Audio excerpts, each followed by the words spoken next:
and welcome to the Smart Money Moves couch here at Lupiya. What financial knowledge do you think the older generation should have passed on to you? They should emphasize the importance of making your own money, especially as a female. The narrative is the same, it's just a different time. Back then it was like the solution is get married, get a husband, and he's going to do all of these things. That mindset is still there, it's just been modernized now to be feminine, soft girl era. So I feel like what the older generation should emphasize is the importance of making your own money first, especially as a female, to know that your partner is not a financial plan. You are in charge of your own life ultimately. You know, my journey of becoming, I feel like it's a lifelong journey, but then of course what you want to be tracking is the growth, the improvement, and the impacts that you're having as you go through that journey. For me, a point where I can just relax and enjoy with my family. So whatever that takes, whether it's hard work and investments and liberating the next woman that's coming after you, that's just in your community as well. Whatever that means, to be able to come up for breath and really relax in your element when you do get to that point, I think that's the priority for me eventually. To be financially educated, to learn about investment, budgeting. This is, I think, the most important. Not just living today and spending all the money. You get your salary and then you spend it one day. Planning for the next years, 5 years, 10 years, not only for the week. How can women build wealth beyond a monthly salary? I think one thing I would say, they should first think about themselves, because we know women, especially African women, always caring for other people, caring for the family, caring for your job, and not as much caring for yourself. There needs to be a shift in that change that we deserve good things. We must, yes, do the hard work and have, a stable life, stable financial income, but also do some smarter work around how else we can monetize our value. Give to gain.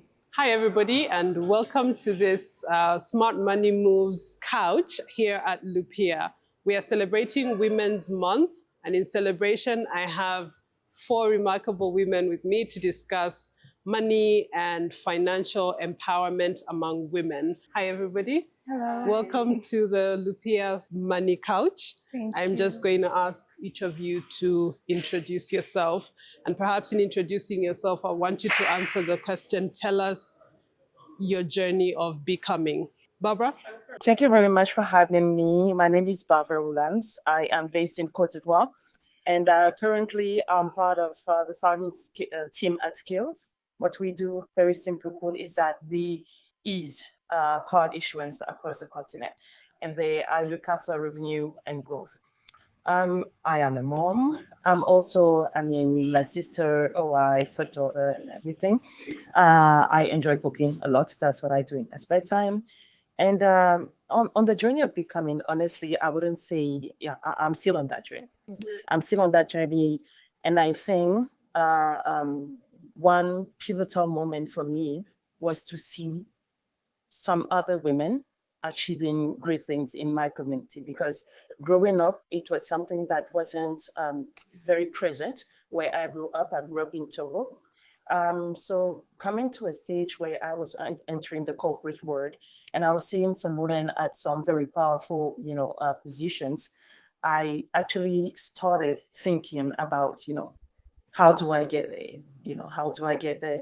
It's not just financial, also having impact. And I think that's where, I started that journey of thinking of who I am becoming. And I think across that, along that journey, starting to work, obviously earning a better salary, putting in the work to actually have a better life, and also bettering the lives around me, the lives of my families or junior sisters. I think that is where I am headed on my journey of becoming, because that's what I care about, honestly. In fact, having and giving back to them. Nice. Thank you for telling us about yourself.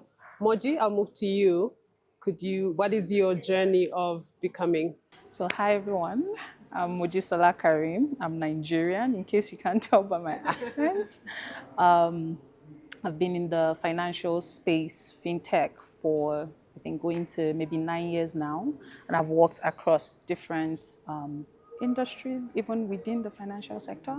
But more importantly, I've worked across Africa. So I've built payments for multiple African countries and then outside of Africa as well.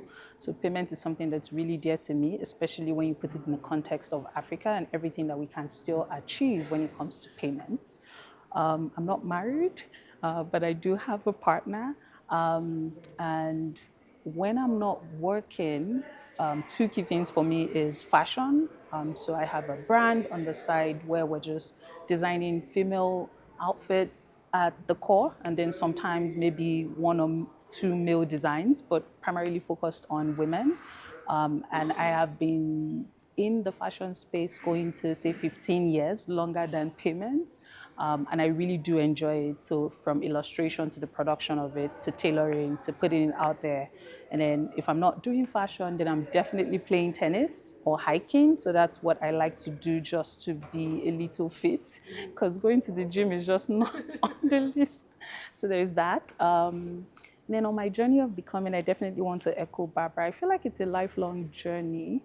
But then, of course, what you want to be tracking is the growth, the improvement, and the impacts that you're having as you go through that journey. It's been many years. I think for me, where I see myself just headed overall is a point where I can just relax and enjoy with my family. So whatever that takes, whether it's hard work and investment and, liberating the next woman, that's coming after you, that's just in your community as well. Whatever that means, to be able to come up for breath and really relax in your element when you do get to that point, I think that's the priority for me eventually, even with all of these different things. Nice. Thank you. Emma, over to you. Hello, everybody. My name is Emma Kamau. I am an entrepreneur and content creator. I have been in business for 7 years. I started business when I was in my first year of university. I started by making wigs, opened a salon, but then I can't braid hair, so my journey changed to making headpieces, selling perfumes, loungewear. Basically, every business that I have stems from what I like. I'm a girl to the core. I love dresses, I love makeup, I love looking nice and jewelry and all those things. So I have just translated all of my passions into businesses. It helps that I'm a content creator, so I'm also able to create visually appealing content for my brand, which is very important for business as well. Right. When it comes to the journey of becoming, again, like she already mentioned, it never ends. It's said that there's no one who is a finished product. Everyone on earth is still being worked on. But I can safely say that despite my age, I've learned a lot because I started quite early. I had to learn a lot of things the hard way, and I'm grateful for that. I'm grateful that I got that out of the way. Of course, I'm still learning and growing, but I'm so glad I dealt with hard stuff so young so that I don't have to deal with them now. Right, right. Yes. That's profound. I'll come back to that. Okay. Diana? Hi everyone, my name is Diana. I'm originally from Russia and I'm married to a Zambian man. That's why I'm here.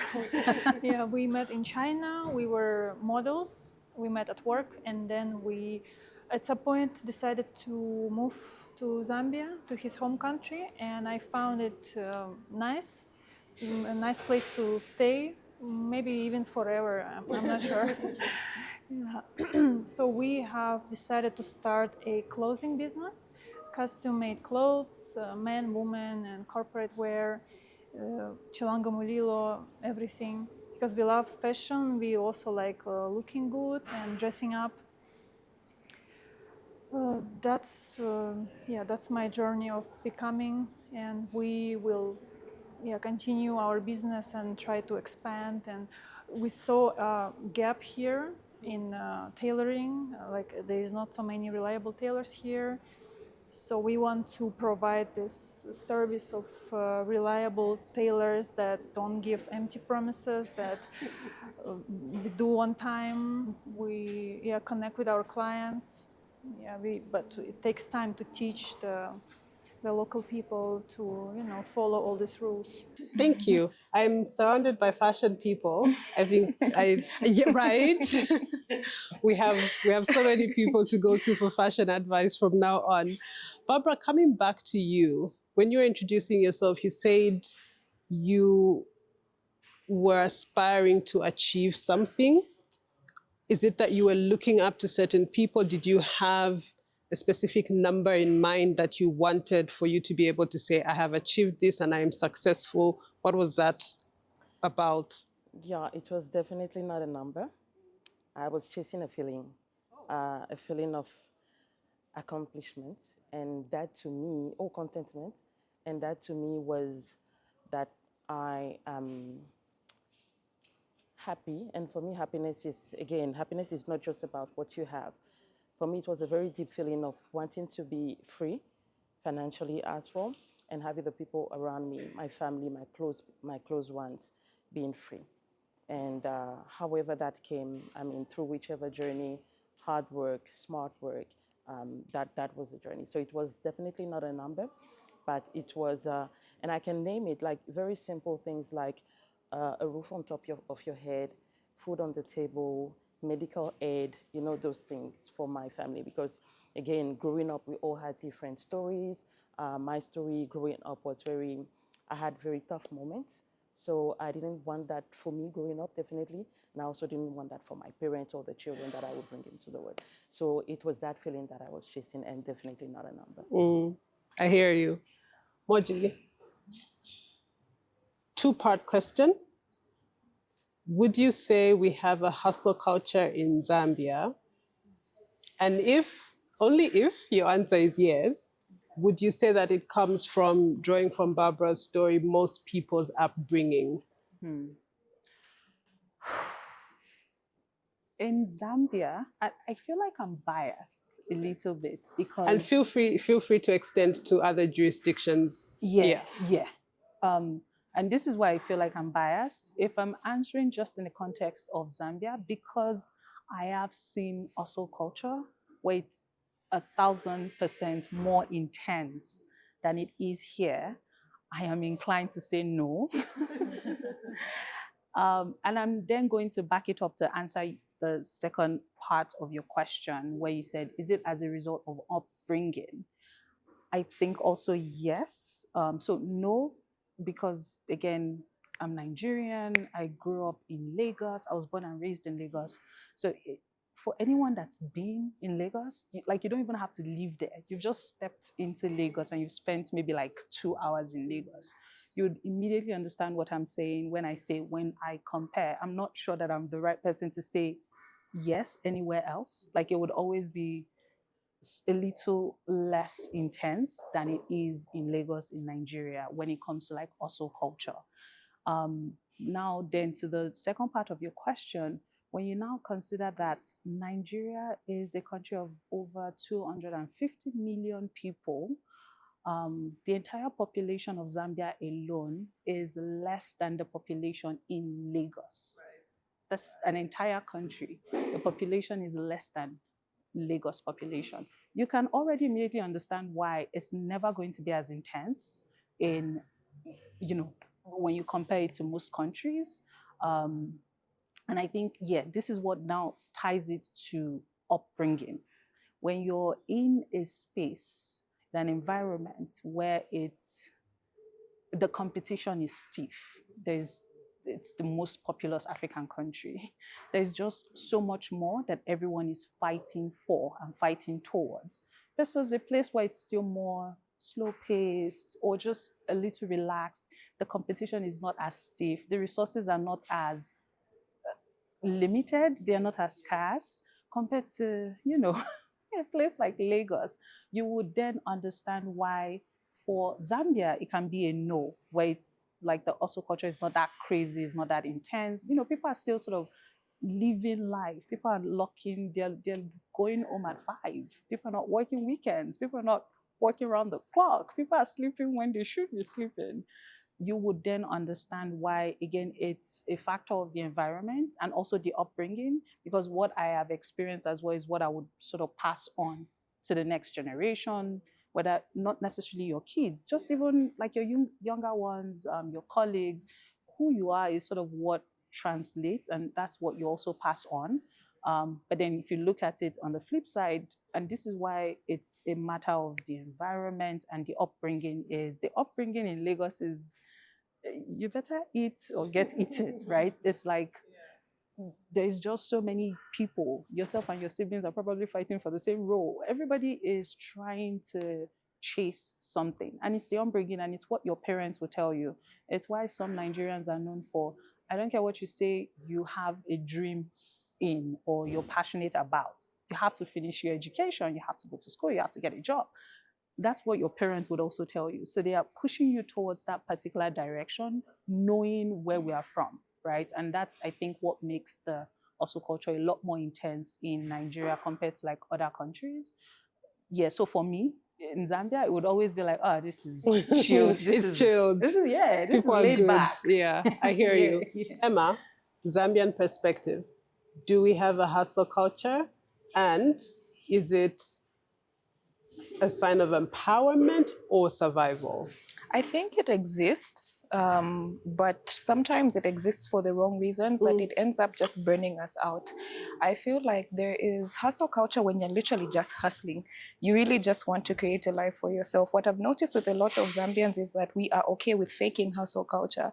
What we don't Right. understand is that it shows, Right. you know? So it's not to say that it's not there. It is. It's just like she said, it's not as intense.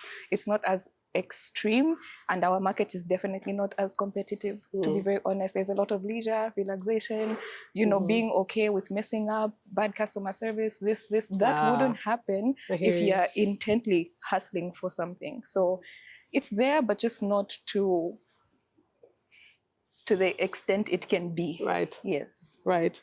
Diana, I'd like to loop you in on the conversation and just ask, what challenges did you face breaking into the entrepreneurial space, especially here in Zambia?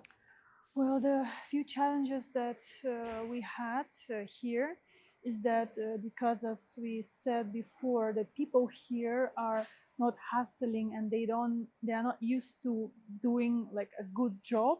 Yeah, they don't think long term. So in general, people's trust, when you go to them and say we can provide this and that, they already don't trust you because they have like local international schools. They had experience with local tailors, and it was a disaster. Like the order wasn't made on time, and then we come, but they see us as local tailors and they don't trust us because of the previous experience. So we have to gain back this trust that in Zambia you can find actually a reliable service tailors or anybody. That's a challenge. So it will take, I think, a longer time to gain the trust from the clients. You know, you need the people have to know you, the whole city have to know you. That takes time. I think that's a big challenge. So slow process, basically, because of bad reputation in a Of sense. the local Yes. workers, the local services, yes, they would prefer buying things from South Africa, getting service from there, even if it takes a longer time and more expensive than the local ones. So we just want them to stop using South Africa and use us instead. That's a good goal. It's a good goal It's to good have. for the economy of Yeah. Zambia as Yes. well. Of course, if everyone go to South Africa, then South African economy is growing, not the Zambian. Yes. Got it. How can women, and I think two of you, anyone can chip in on this, how can women build wealth beyond a monthly salary? I think there are many avenues, right? But I think one thing I would say, they should first think about themselves, right? Because we know women, especially African women, always caring for each other people, caring for the family, caring for your job actually, and not as much caring for yourself. So I think there needs to be a shift in that change, that we deserve good things. We must, yes, do the hard work and have, a stable life, stable financial income, but also do some smarter work around what else we can, how else we can monetize our value. Because women are gifted. There are a lot of things we'll do for free, for example, and I'm really glad that everyone here has turned their passion into a business while attending meetings all day.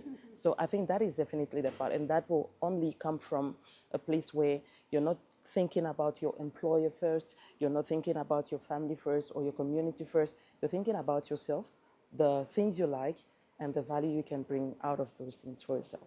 Yeah. If I could just also, maybe as an extension to what Barbara has said, because Barbara was speaking to, again, thinking about your community, your parents, your siblings, etc. And, oh, what can I do for them? And not putting yourself first. I think just to extend on that is, maybe this is not so popular, but also I think for women, think about yourself first, maybe even before you start to think about, am I getting married or am I having kids?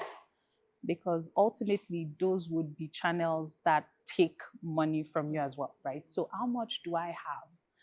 And I always say something, think about any other funds that isn't necessarily yours as extra funds. So, when I'm talking about, like, maybe you're married and you have you have income coming in through from, say, that marriage, your husband, etc.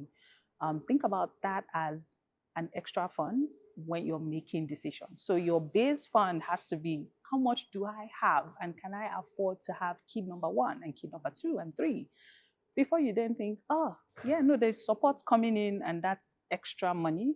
But you have to also just consider, if that extra money wasn't there, can I still afford? Because I don't think we can't deny the fact that there is trust that is a recurring theme in maybe even households. Is, can I trust that this person will be there and be able to support? So as we're thinking about ourselves, we have to think about ourselves deeply enough where we're saying, am I ready to have a child number 2? Where am I in my career? I understand that we have support coming in, but I feel like that's now the added layer of, oh, I have a partner, I trust my partner, is going to be there. But have you first of all just solely considered, am I in the right place in my career to take this next step? So you're not just thinking about yourself when it comes to the context of, like, extended family or friends and community, but even in the nuclear family context, you're really asking yourself first. And I know some people might say, oh, this is selfish, but at the end of the day, you will be the one to go through that process. And if it fails, or if there's any deviation from what the commitment was starting out that journey, you will probably feel the brunt the most. So it's very important to always ask that question and then weigh other parameters around. Oh, I have support coming in from here, here, here, and I completely trust on this level, so I'm good. But first of all, think about your baseline. And then for me, the second aspect is investments. Women, we like to save, like be safe and to save money. But I don't know of anyone really that has saved into wealth. So you sort of have to invest. That's the second part of it. Is after you've put all of this in consideration, you make sure you're making the right decision for yourself in that moment, regardless of all the externals or the addition.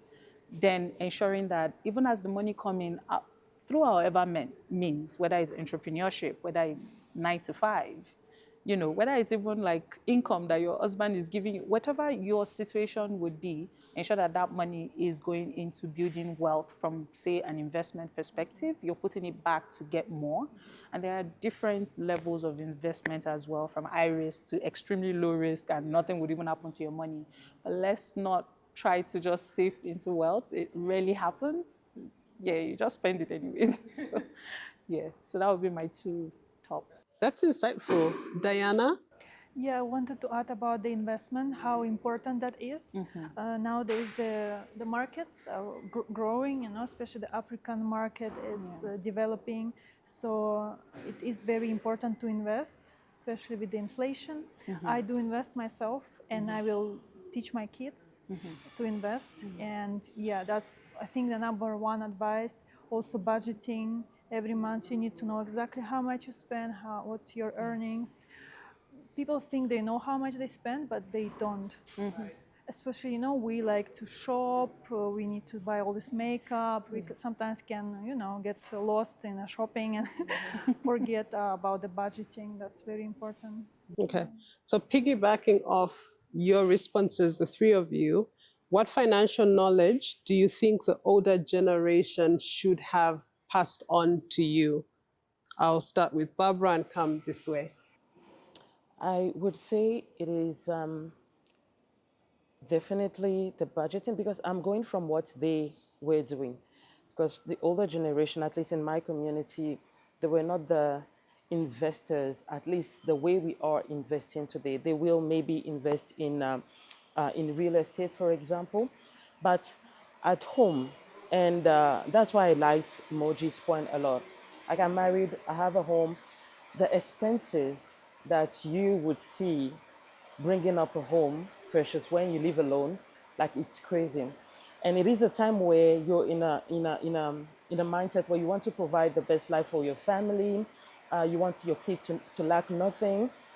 And that is the time where you are at risk of, getting off track about your spendings.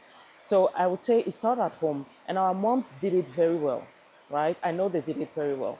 I think that should have been taught to us, how to budget, how to obviously save, how to track your expenses, and also how to invest, because I like to say they had their own ways of investing, right?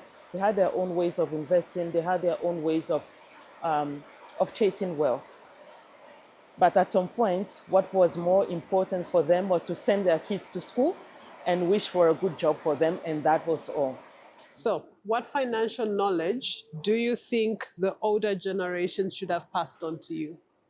Well, the older generation should teach their younger generation, their children, to the most important think about themselves first, because if you don't, if you are not secure, then your family is not secure as well. To be financially, financial literacy, to be financially educated, to learn about investment, budgeting. This is, I think, the most important. Not just living today and spending all the money. You get your salary and then you spend in one day. Planning your future, planning for the next years, 5 years, 10 years, not only for the week. I think people here tend to only plan for the week. Right. Yeah. Is that an observation about our Zambian financial culture? Yeah. It's like people don't think about insurance. They don't mind to not be officially employed. They don't. Yeah, they can just work for you, and they wouldn't even ask when is the contract, or about the insurance. Yeah, their money always run out in the first week after the salary. They're asking for more. Yeah, something like that I've noticed. Emma? For me, I think they should emphasize the importance of making your own money, especially as a female. I feel like the narrative is the same, it's just a different time. Back then, it was like the solution is get married, get a husband, and he's going to do all of these things. That mindset is still there, it's just been modernized now to be feminine, soft girl era. It's the same thing. So I feel like what we should what the older generation should emphasize is the importance of making your own money first, especially as a female, to know that your partner is not a financial plan. Like, you are in charge of your own life ultimately, and just like making it known, not just that, don't just say, make your own money. It should be understood why it's important to make your own money. Like, we should be exposed to what happens when you don't make your own money. We shouldn't put ourselves in a bubble of everything is going to be la la land and perfect. Like, it's not fulfilling to just get the material things from people. Life is more than just how much money you have, but also your fulfillment. And we tend to find fulfillment when we are working for ourselves, when we are building ourselves. Then we find fulfillment, not just getting the nice car, getting the phone, getting the flowers. it's all nice to a certain point. Like at some point, all of that excitement tends to fade away. And then what? Then what happens? Your nice car is parked in the garage, but then like And you have no purpose. You can't afford to maintain get it it, serviced and also maintained, sometimes that comes as a very glass or golden prison where you have everything that you think you want, but you're not allowed to chase your personal dreams. So I feel like that's one thing that should be emphasized and talked about a lot, why it is important to have survival skills, to make your own money, to be able to function in the world, whether you're alone or with someone else. I feel like that is so important, especially for young girls. Right. And Diana, you talked about saving and investing and budgeting, and you said we don't usually track our expenses. What is one way that has worked for you in tracking your expenses? And I asked this specifically because there are so many tools and videos about budgeting itself, but not so much about tracking your expenses. Yeah. Well, tracking your expenses is a part of investment. When you know how much you spend, you know how much you can save up. So, but tracking you can do in different ways. There are a lot of apps that are free or with subscription. You can do it on paper. You can use Excel. You can find your way. At the beginning, I was just using Excel. Now I have an app to track my budgeting. Yeah, and then you can also make different funds through your budgeting. Like after you have your salary, you can cut it into pieces, different funds. One fund goes for food and like rent if you're renting or paying bills. Then another part goes to savings, and like this it will take time, especially if the salary is not high, but you need to start somewhere. Even saving up 100 kwacha every week is already something. Yeah, you can start from small amounts. Would you say that Zambian women are financially empowered? I will say yes, but again, there's so much, and when I say so much, I mean so much room for growth for women in the financial space. I feel like psychologically we've just taken it as men are better with money, and that is the furthest thing from the truth. Right. I feel like women are way better with money once they control their emotional spending. Yeah, so I won't say that like women don't completely, but then there's so much room for us to know like women can do it. Like you can be the owner of the business and have men work for you. Like you can actually do it, but I feel like we just have a hard time accepting that because it's not a reality that we see very often, unfortunately. Okay. Diana? Well, I think with the current economical situation in Zambia, we still have a lot of people living below the poverty line. So I think it will take time for women to be empowered. I also believe that the culture is telling women to, have the family, have the children. And when the woman have the children, and if the man leaves, which also happens a lot in any country, when you are a single mother, it's very difficult. You cannot go to work, you have to take care of the children, and then all the problems come out of this. So I think there is a lot of space to grow, but through the people that I see, like in Lusaka, who are educated and working, I think it's not bad, but there is still a lot of part of society, a big space of people, a lot of people who need help from the government and education, and then the woman can truly be empowered. Right. Emma mentioned women are better at money when we're not emotionally spending. Yes. So when it comes to spending, and we know we love to shop, I don't know about you, I love to shop, right? There's a certain adrenaline, I think, that you feel when you are, we actually call it retail therapy. You go shopping, you feel good about it.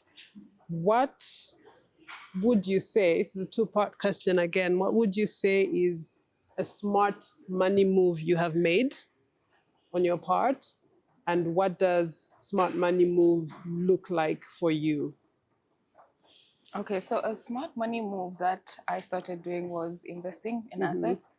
I think that was the best thing I could have done for myself, to be very honest with you. Yeah. I have so much peace when I put my head on my pillow at night because I know if God forbid an emergency was to come up, I have my investments and they are not just sitting there, they're growing, they're building. This is not money that I'm looking at to spend on a wig or spend on, shopping or anything like that. These are like long-term things. So like in my mind, psychologically, I'm preparing myself to not take out from it even in 20 years, but keep pouring into it so that if I do need it in 20 years, it's going to be there. If I do have an emergency, I'm not scrambling, looking left, right, and center. My investments are there. I feel like that was the best decision I've made for myself. And ever since I've been preaching about investing because I have witnessed the benefit of it and I've seen how easy it is to just set up an investment account. Like it's not rocket science. You don't need to be a professional. When you hear start investing, it's like, oh my God, the graphs and the bonds and the dollar, you know what I'm saying? Like it seems so confusing, but in hindsight, it's really not. And I feel like that was honestly a very good life-changing decision for me that has allowed me to sleep peacefully. Nice. Diana, smart money move? I have the same story. A couple of years ago, I've invested in a course of investment. We went through all of the type of investment markets, and now I'm financially educated, and I also have investment. And I'm teaching my husband also all these things, and I will teach my kids. And I think that's a very smart money move. Yes, definitely. Yeah, because the investments are growing, that's true, with the economy. That's very, the smartest thing I did. Okay. So both of you have spoken about investment. How do you balance off current spending versus investing? Because sometimes like, oh, I've worked hard for my money. I want a new pair of shoes or I want a new bag. But how do I balance that off with I need to invest? You need to have a certain level of self-discipline. I always emphasize on the fact that there's no one who's coming to save you in this life. Like once you get past a certain point, you're really on your own. Whether you choose to get married or not, this is still your life. Right. And you have to realize that it's your responsibility. Of course, you've worked hard and you feel like you deserve it, but then you weigh your current position. Is it the wise thing to do to spoil myself right now or make that payment towards, say, if you have debt, or towards your savings or your investments, So it takes, you can suffer for a year and never suffer at all after that. Nice. Like you have to learn how to make sacrifices right now so that you can enjoy the greater good later. Right. This is not to say that you shouldn't reward yourself when you do good things, but there are better and smarter ways to reward yourself that won't keep you stuck. Rewarding yourself and feeling like, oh, I've deserved it is one of the reasons why we are constantly circling the same place or within the same tax bracket, because once we have a little bit more, it's like, oh, let me buy something myself. Let me buy something cute. Instead of growing your tax bracket. Or reducing whatever responsibility you have. So self-discipline will be like the best thing, and also being okay with delayed gratification. Nice. Very nice. Diana? Yeah, discipline is the number one that we all have to learn, to not be driven by our emotions. Yeah, you should get reward in a long term. Long term is a bigger reward than short term. You'll buy these shoes and clothes from China, but in 5 years you can buy much more expensive things, even a house, even a car, rather than buying now the cheap stuff. Give to gain. Give to gain. Give to gain.